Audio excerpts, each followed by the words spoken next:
Coming up on the programme, Waipa Monster Community Day. It's back again. Water Alert Level 2. What does it mean for you?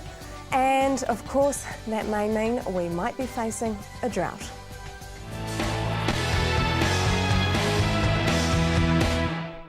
Kia ora, welcome to Central News for Monday, the 26th of January.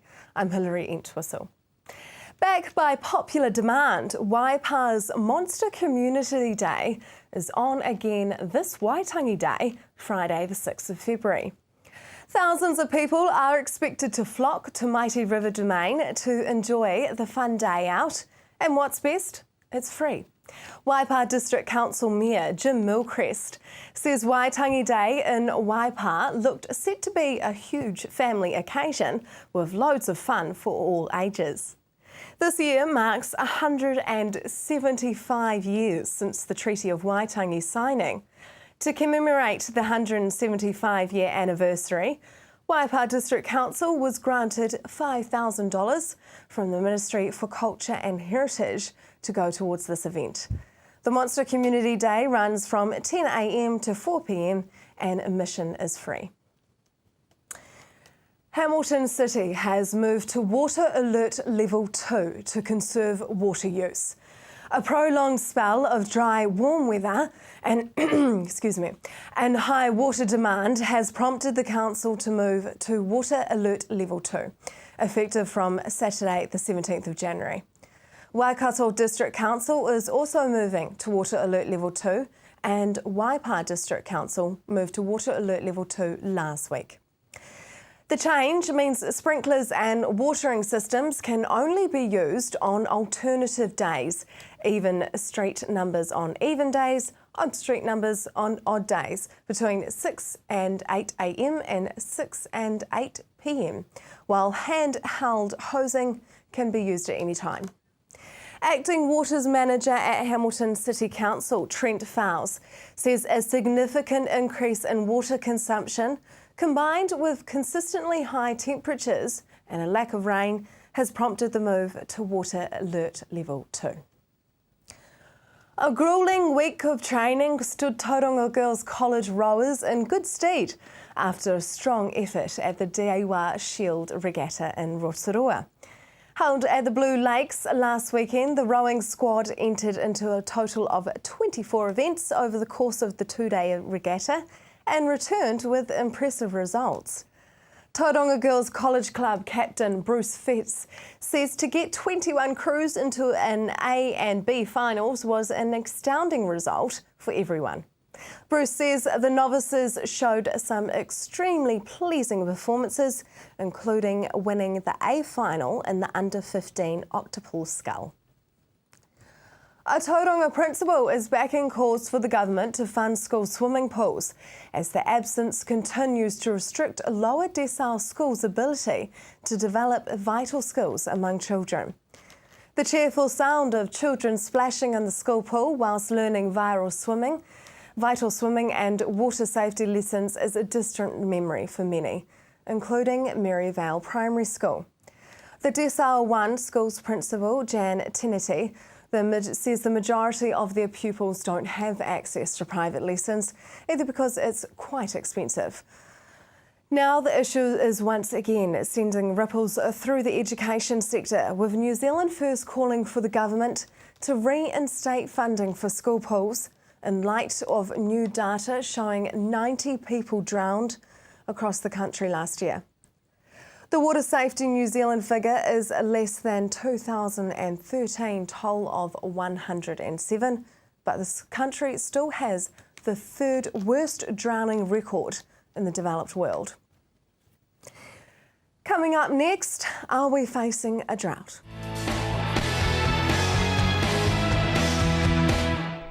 Welcome back to Central News. The absence of rain has pleased holidaymakers and beachgoers, but like most things in life, there is bad with the good. If we don't have substantial rainfall soon, we could be facing another drought. Stu, there's been a bit of a whisper about town about a possible drought this summer for farmers and the area. Do you think any of these predictions hold any truth? all our mainstream Met forecasters are singing with the same song sheet that we will be getting a dry summer. You have to remember, out of the last 6 years, we've had 4 droughts, so we must plan for a dry summer for primary production. Now, they're talking about moisture deficit and soil, to layman's terms, Yes, terms, it's yes, just yes, dry yes, soil. Yes. So what are the predictions there? What are the levels? Okay, when it rains, we got the rain gauge, 10 mils, 15 mils of rain. When we talk about moisture deficits, we're talking of the moisture evaporating out of the soil.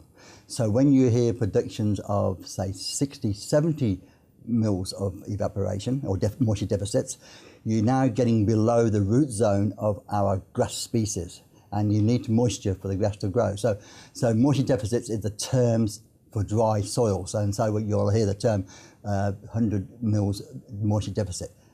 That's the amount of rain in mils we require to get the soil back to a saturated state to support growth.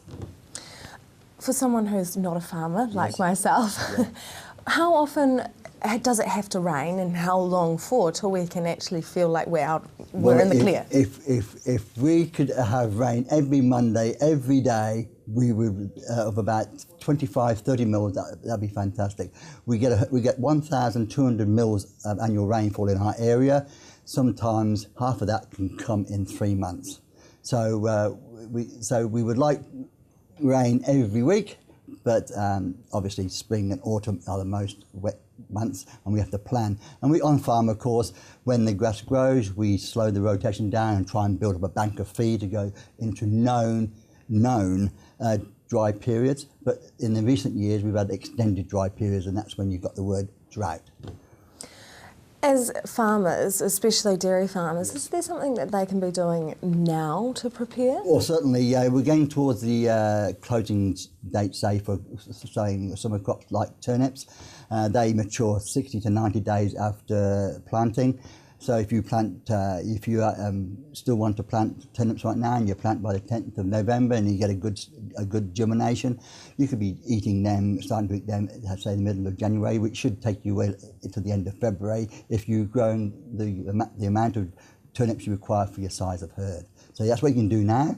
A bit later to sow chicory. That's a new boy on the block as far as a summer crop goes. Chicory is good because it's got a big long tap root, and it can go past the moisture deficit levels and bring moisture. And it's a pasture herb, but it's become very popular.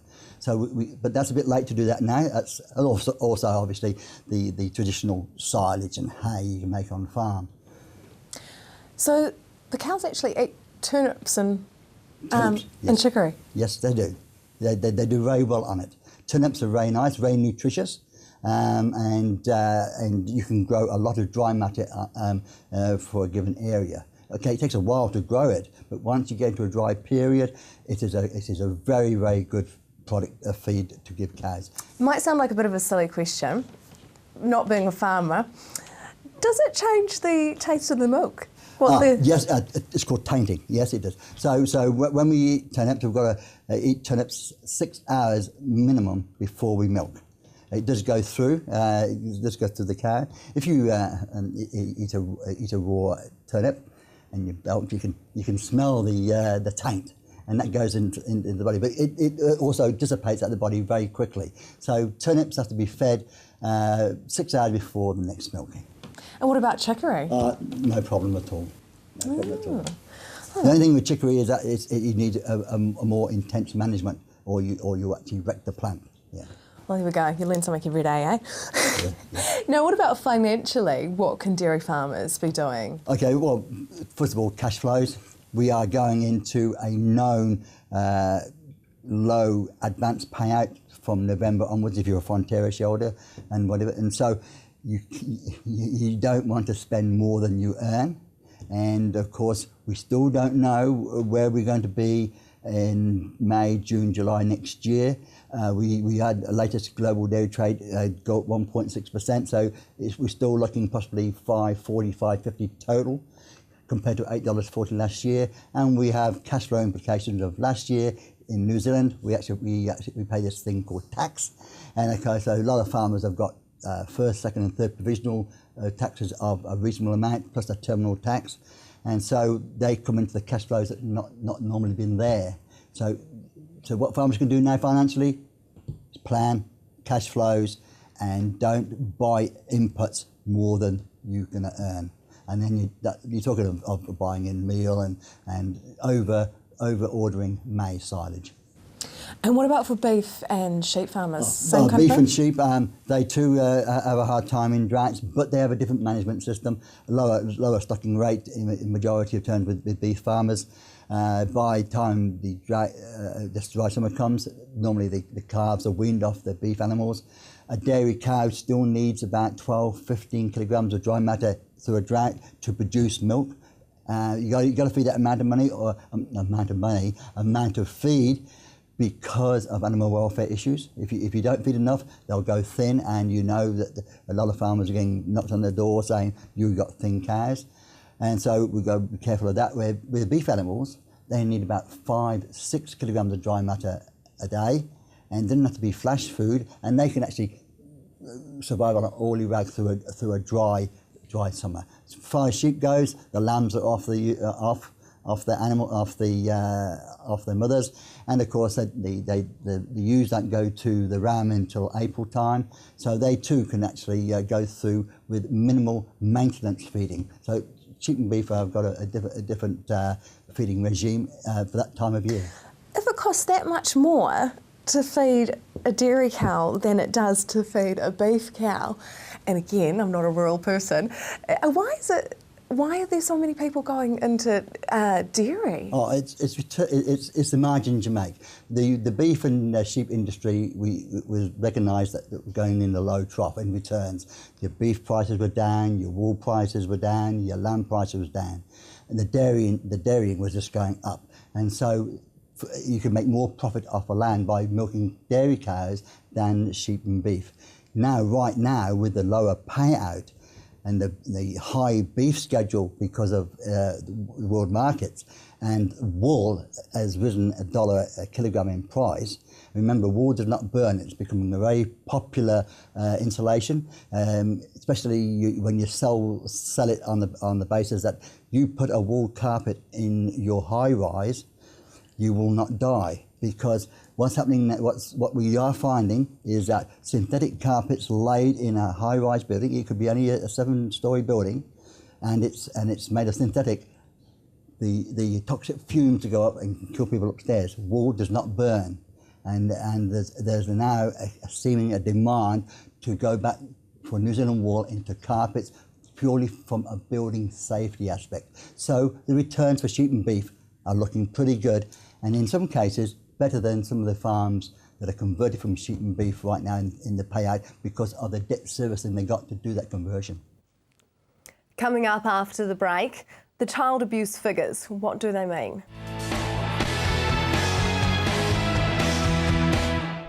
At the end of last week, figures were released around reported child abuse.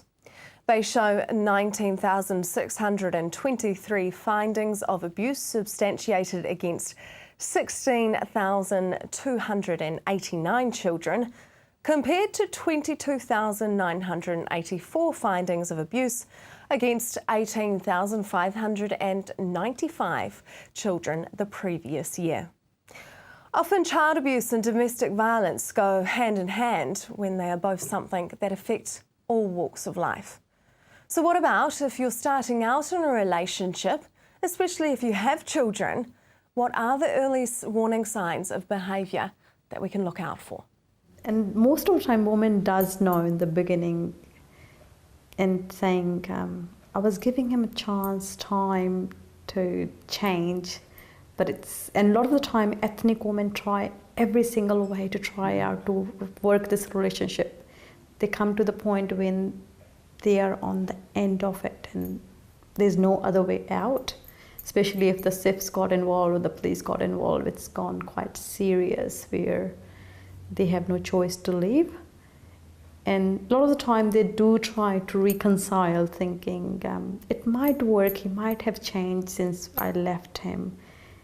And when they come on the second time, they do sometimes say, I shouldn't have gone, And normally my answers to them is, at least you have given enough chances to him to change. Now you have no regret for later on in the life. Heather, what do you think are some early warning signs that it possibly could be a dangerous relationship? When a young woman in particular start saying in their head to themselves, I mustn't wear that dress, he doesn't like it. I shouldn't talk to his friends, he doesn't like it.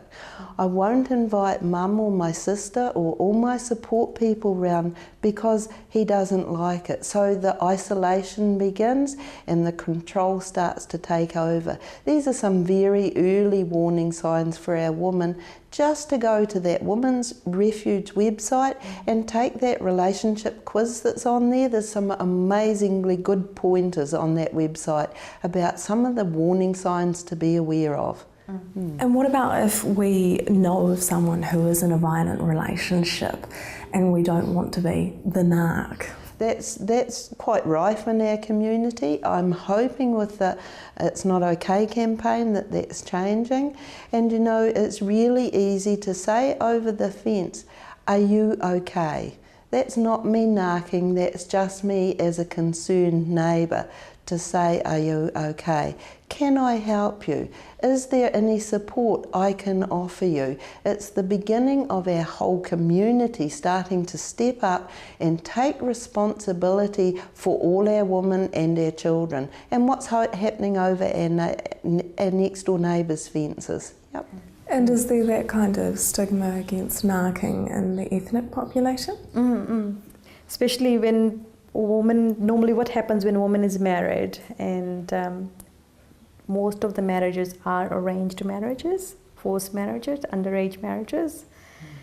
And when a woman has got a problem with the relationship, the first one normally she goes to the family, and the family is either might be the husband want more dowry to keep me in the relationship, and the parents are thinking, okay, we can give the dowry to settle this down. And that's something the parents need to decide, or the family we need to educate, being more awareness that this is the early signs. If this is happening, this relationship is power and controlled from the beginning to make a judgment only on the conditional, you know, if she listens to me, she can stay, otherwise I don't want her in the house. And what about if we have a friend that is in a dangerous, violent relationship? How can we encourage them to move on? Normally we have got programs like coffee sessions, subsidized driving lessons, and that way sort of we do link to the women in the community, so they are aware that we are here and they can talk about just generally asking information, and the staff always around there to give some information what's going on. And also just the Pohutakawa tree cards are really useful in Bay of Plenty area. Normally just giving this to the woman, and it's got all the numbers at the back from the Women's Refuge to Shakti and other services around there to make a contact. Yep, and I'd agree with Sonia about the Pohutakawa cards. It's got It's Not Okay on the outside of it, and it's got all our DV accredited agencies. Really important to listen to women and to believe their stories. Some of their stories are sometimes unbelievable, and we've got no idea what goes on behind closed doors in some people's homes. And it's our children that we must hold as our precious taonga, so that we need to just even if we start talking about what they see in the future for their children. Family violence, it's not okay, but it is okay to ask for help, is the mantra that we're using. And I think it's so much on our TVs now that everybody in New Zealand knows that saying. So it's a really good opener to talk to our women about. Yep. Children are quite often exposed to domestic violence, and in fact, being exposed to domestic violence is a form of child abuse. What kind of effect does that have on a child? Do we know how it affects them in their future? It has huge effect. We know that in the first 3 years, because of the work of the Brainwave Trust, a child's brain, when it's living in trauma, develops differently. DV, domestic violence, is trauma. So we know their brain waves and their brain patterns are different. We know, for instance, that we've got one of the highest teenage pregnancy rates in the OECD countries. We know that our young men are killing themselves at a higher rate than other countries, other Western countries. All of this is showing us what's happening to our kids. We know that behaviour changes when children are brought up in domestic violence. Children can introvert or extrovert. They're acting out what they see. Often all communication is all behaviour is communication. So our kids are trying to tell us things. It's us adults that need to listen to their pleas for help. How important is it to put the emphasis back on the men, that the men need to stand up and say something? I think it's absolutely vital. Men aren't the whole solution to the family violence issue, but they're one of the solutions. We as a community need to be accountable for our neighbours and for each of us, but safe men can make such a difference. Safe men saying, actually bro, what you're doing's not okay, it can make such a difference, and we know that. Are you finding in the ethnic population that men are standing up and saying something against men? Not many. We have got a family centre up in Auckland where we were thinking if women reconcile, she can go for counselling together. But since we have that office, we haven't seen not even a single case at the moment where men is coming forward to ask for help. And of course, it's not just about physical violence. Emotional abuse can have a huge effect too, can't it? Well, you can emotionally abuse a woman without physically or sexually hurting her. It is still family violence. And a lot of the Asian countries, like Bangladesh, over 80% of the figures are the women are getting abused in their homes. If you or anyone you know is experiencing any form of domestic abuse or child abuse, you can phone the crisis line 0800 Refuge, or for the Ethnic Women's Refuge 0800 Shakti. That's Central News for tonight. If you'd like to, you can get in contact with us via our Facebook page, centralnews.tv, or email us news@tvcentral.co.nz. Join me again tomorrow night for more stories from the Waikato and the Bay of Plenty. I'm Hilary Entwistle. I hope you have a lovely evening.